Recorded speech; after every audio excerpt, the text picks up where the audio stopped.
here I have MOTOROLA Moto E22i, and today I'm going to show you how to take screenshot on this device. So to do this, all you need to do is to just press a combination of keys, power key plus volume down like this, and that's how you can take screenshot. So let me show you once again. Power key, volume down, and let's get it. So when you're done taking screenshots, you can find them in gallery,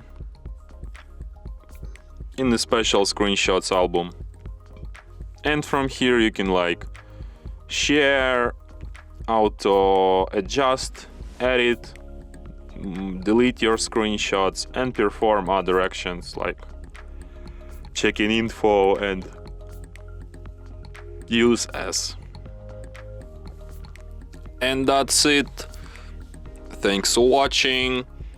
If you find this tutorial useful, don't forget to hit that like button and subscribe to our channel.